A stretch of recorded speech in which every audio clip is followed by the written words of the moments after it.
श्रीमद्रामायणे वाल्मीकीये आदिकाव्ये युद्धकाण्डे 170तमः सर्गः। स्वबलं व्यथितं दृष्ट्वा तुमुलं रोमहर्षणं भ्रातॄंश्च निहतान् दृष्ट्वा शक्रतुल्यपराक्रमान् पितृव्यौ चापि सन्दृश्य समरे सन्निषूदितौ युद्धोन्मत्तञ्च मत्तञ्च भ्रातरौ राक्षसर्षभौ चुकोप च महातेजाः ब्रह्मदत्तवरो युधि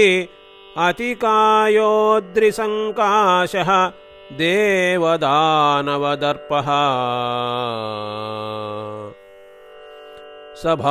सभास्करसहस्रस्य सङ्घातमिव भास्वरं रथम् आस्थाय शक्रारिः अभिदुद्राववानरान् स विस्फार्य महच्चापं किरीटी मृष्टकुण्डलः नाम विश्रावयामास ननाद च महास्वनम्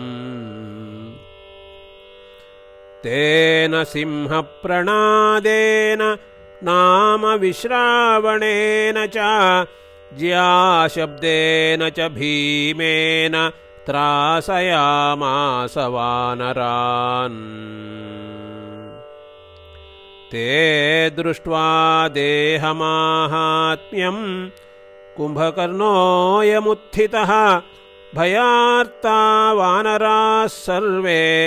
संश्रयन्ते परस्परम् ते तस्य रूपमालोक्य यथा विष्णोस्त्रिविक्रमे भयाद्वानरयूथास्ते विद्रवन्ति ततस्ततः तेति कायं समासाद्य वानरा मूढचेतसः शरण्यं शरणं जग्मुः लक्ष्मणाग्रजमाहवे ततोति कायं काकुत्स्थः रथस्थं पर्वतोपमं ददर्श धन्विनं दूरात् गर्जन्तं कालमेघवत् सतं दृष्ट्वा महात्मानं राघवस्तु विसिष्मिये वानरान् सान्त्वयित्वाध विभीषणमुवाचः कोऽसौ पर्वतसङ्काशः धनुष्मान् हरिलोचनः युक्ते हयसहस्रेण विशाले स्यन्दने स्थितः य एष निशितैः शूलैः सुतीक्ष्णैः प्रासतोमरैः अर्चिष्मद्भिर्वृतो भाति भूतैरिव महेश्वरः कालजिह्वाप्रकाशाभिः य एषोऽतिविराजते आवृतो रथशक्तिभिः विद्युद्भिरिवतो यदः धनूंषि चास्य सज्जानि हेमपृष्ठानि सर्वशः शोभयन्ति रथश्रेष्ठं शक्रचापैवाम्बरम् क एष रक्षः शार्दूलः रणभूमिं विराजयन्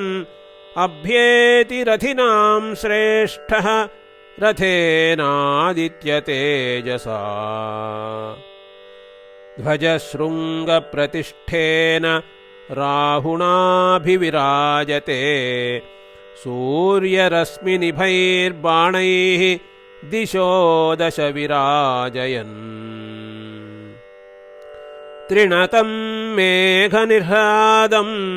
हेमपृष्ठम् अलङ्कृतं शतक्रतुधनुप्रख्यं धनुश्चास्य विराजते सध्वजः सपताकश्च सानुकर्षो महारथः चतुस्सादिसमायुक्तः मेघस्तनितनिस्वनः विंशतिर्दश चाष्टौ च तूण्योऽस्य रथमास्थिताः कार्मुकानि च भीमानि ज्याश्च काञ्चन पिङ्गळाः द्वौ च खड्गौ रथगतौ पार्श्वस्थौ पार्श्वशोभितौ चतुर्हस्तत्सरुयुतौ व्यक्तहस्तदशायतौ रक्तकण्ठगुणो धीरः महापर्वतसन्निभः कालः कालमहावक्त्रः मेघस्थ इव भास्करः काञ्चनाङ्गदनद्धाभ्याम् भुजाभ्यामेष शोभते शृङ्गाभ्यामिव तुङ्गाभ्याम् हिमवान् पर्वतोत्तमः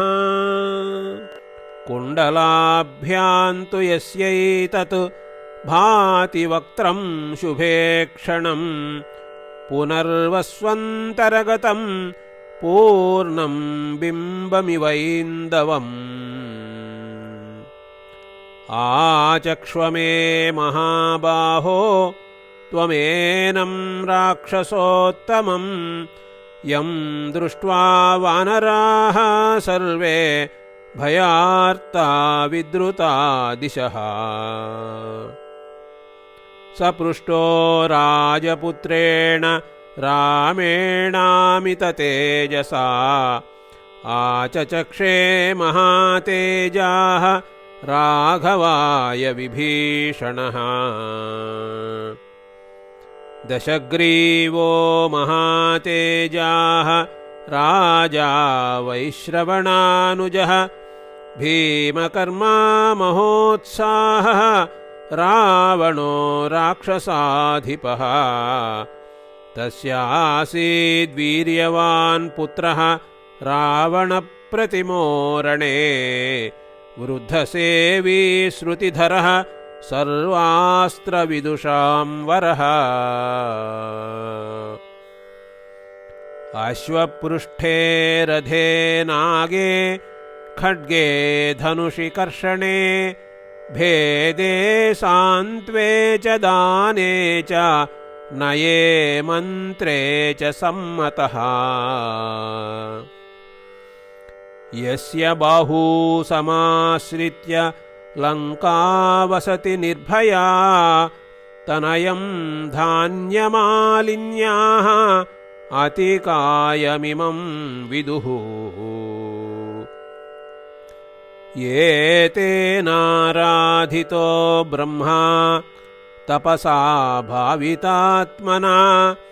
अस्त्राणि चाप्यवाप्तानि रिपवश्च पराजिताः सुरासुरैरवध्यत्वं दत्तमस्मै स्वयंभुवा एतच्च कवचं दिव्यं रथश्चैषोऽर्कभास्वरः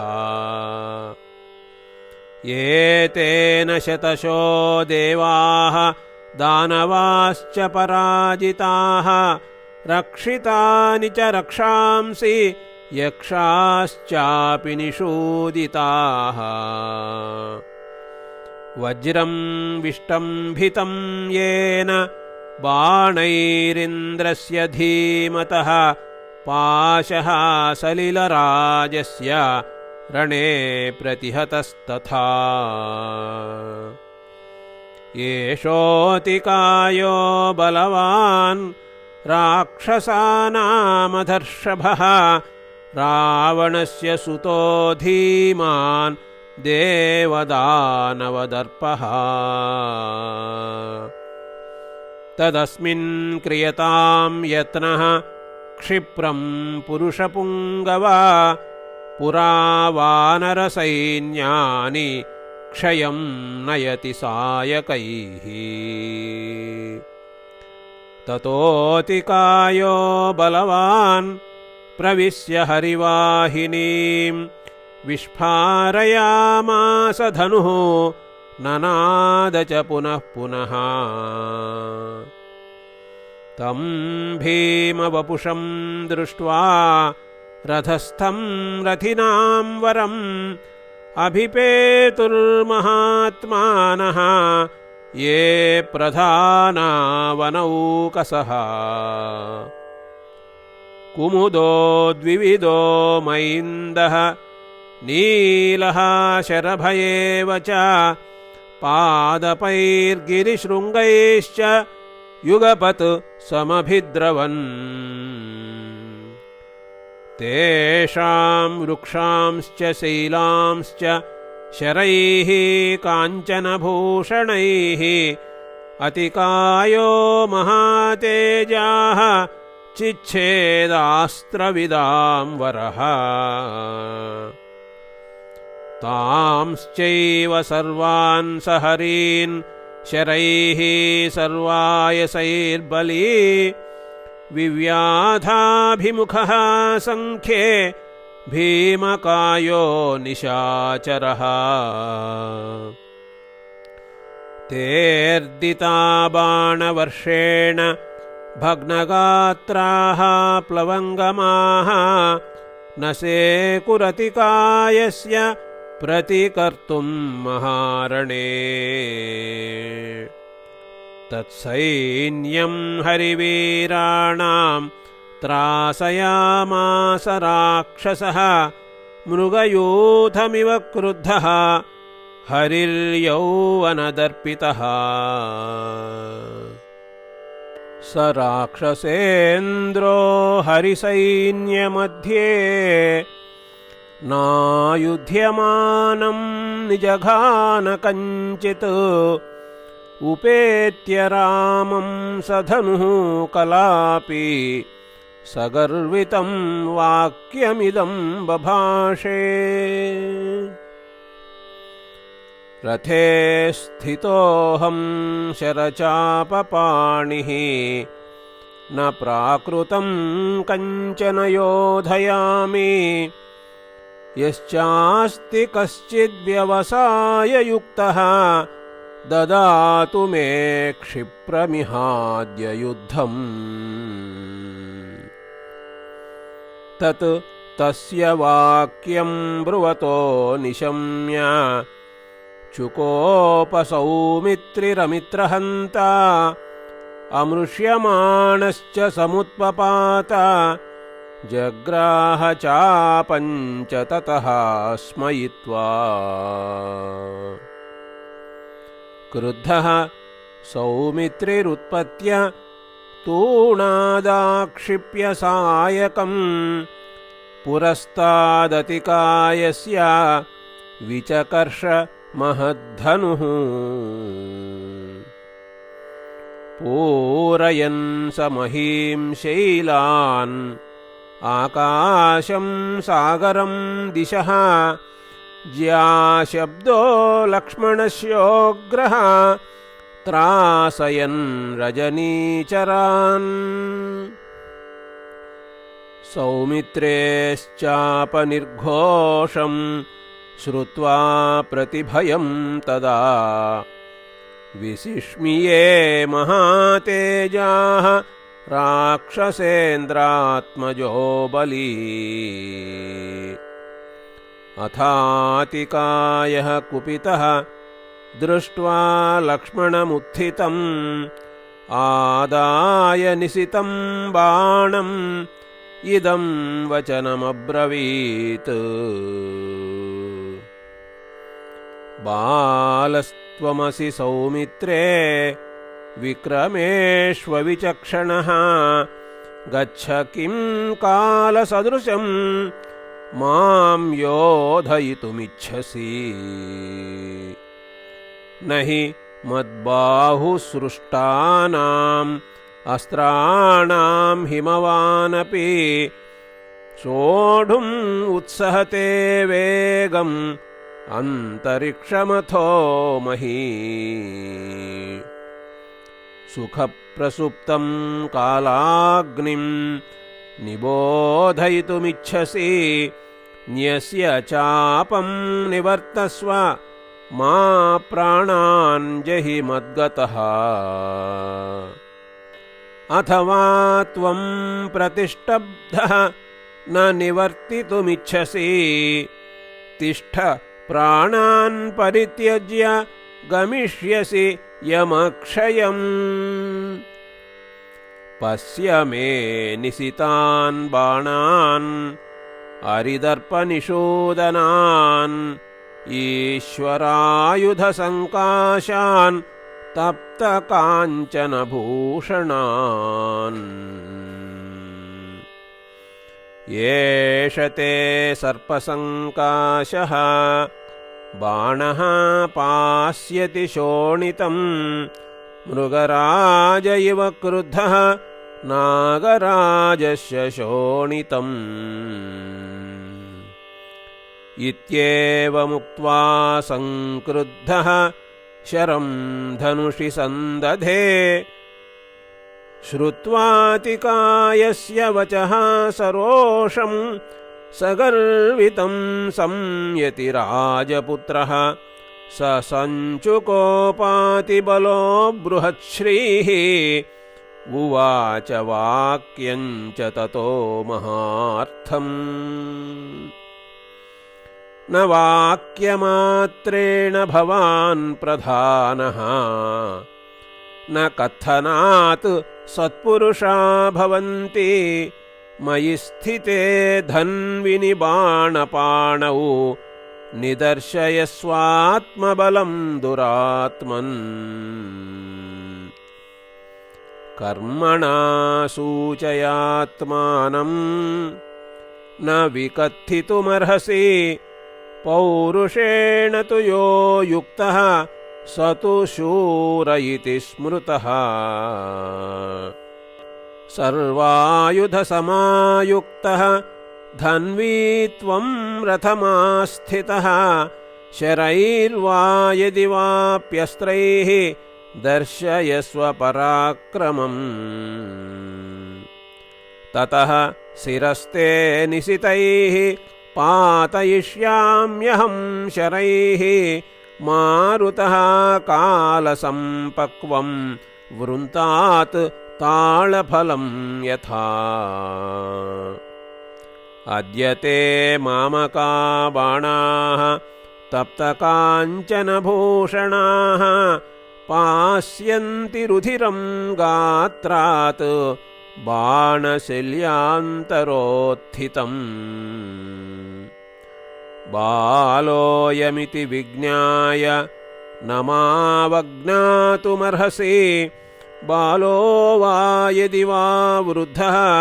मृत्युं जानीहि संयुगे बालेन विष्णुना लोकाः त्रयः क्रान्तास्त्रिभिः क्रमैः लक्ष्मणस्य वचः श्रुत्वा हेतुमत्परमार्थवत् अतिकायः प्रचुक्रोध बाणं चोत्तममाददे ततो विद्याधरा भूताः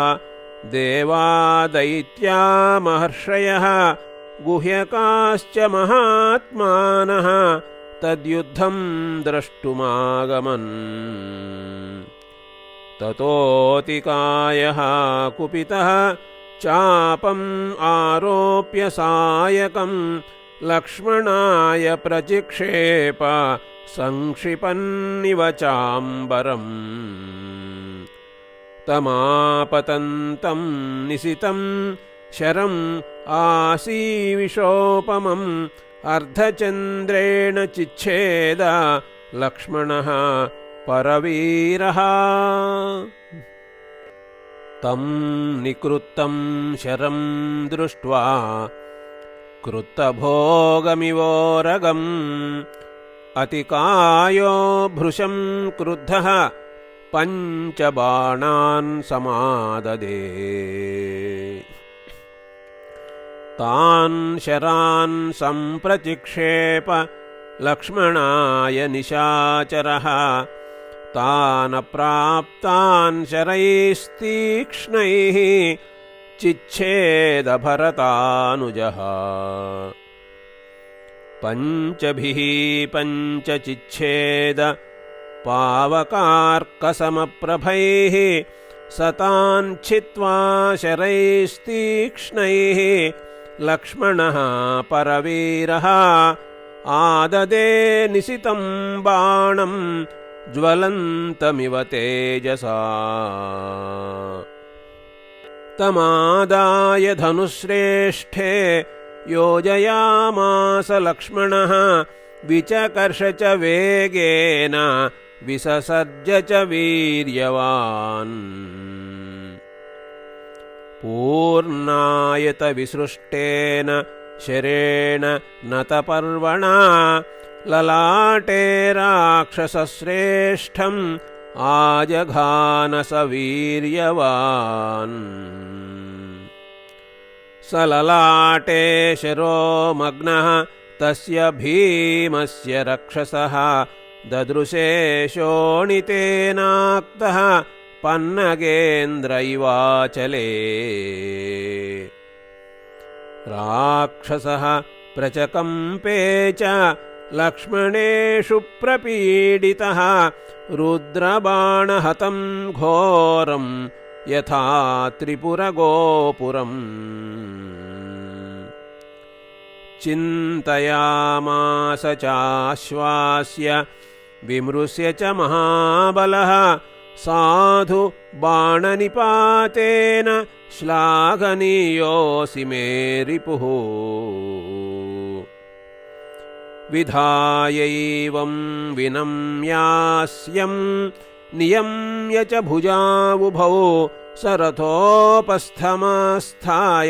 रथे च प्रचचारः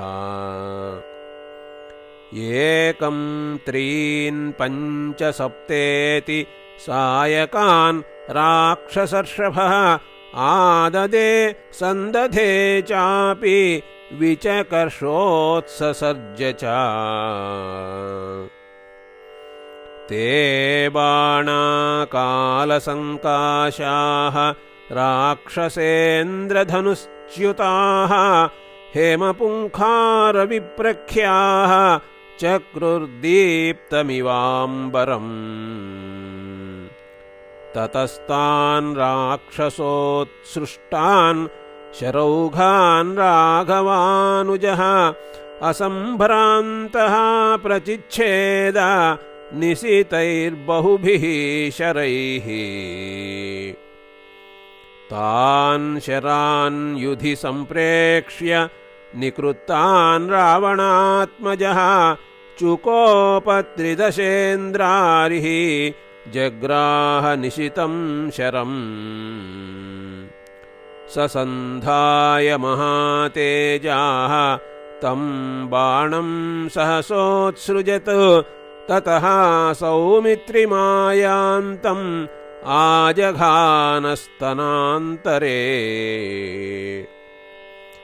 अतिकायेन सौमित्रिः ताडितो युधि वक्षसि शुश्रावरुधिरं तीव्रं मदं मत्त इव द्विपः स चकार तदात्मानं विशल्यं सहसा विभुः जग्राह च शरं तीक्ष्णम् अस्त्रेणापि च सन्दधे आग्नेयेन तदास्त्रेण योजयामास सायकम् स जज्वाल तदा बाणः धनुष्यस्य महात्मनः अतिकायोऽपि तेजस्वी सौरमस्त्रं समादधे तेन बाणं भुजङ्गाभं हेमपुङ्खं अयोजयत्। तदस्त्रं ज्वलितं घोरं लक्ष्मणः शरमाहितम् अतिकायाय चिक्षेप कालदण्डमिवान्तकः। आग्नेयेनाभिसंयुक्तं दृष्ट्वा बाणं निशाचरः उत्ससर्ज तदा बाणं दीप्तं सूर्यास्त्रयोजितम्। तावुभावंबरे बाणौ अन्योन्यम् अभिजघ्नतुः तेजसा सम्प्रदीप्ताग्रौ क्रुद्धाविव भुजङ्गमौ। तावन्योन्यं विनिर्दह्य पेततुः पृथिवीतले निरच्चिषौ भस्मकृतौ न भ्राजेते शरोत्तमौ। ततोऽतिकायः संक्रुद्धस्त्वस्त्रमैषीकमुत्सृजत् तत्प्रचिच्छेद सौमित्रिः अस्त्रेणैन्द्रेण वीर्यवान्। ऐषीकं निहतं दृष्ट्वा रुषितो रावणात्मजः यां येनास्त्रेण संक्रुद्धः योजयामास सायकम्। ततस्तदस्त्रं चिक्षेप लक्ष्मणाय निशाचरः वायव्येन तदस्त्रेण निजघान स लक्ष्मणः। अथैनं शरधाराभिः धाराभिरिवतो यदः अभ्यवर्षतु सुसंक्रुद्धः लक्ष्मणो रावणात्मजम्। तेऽतिकायं समासाद्य कवचे वज्रभूषिते भग्नाग्रशिल्याः सहसा पेतुर्बाणामहीतले।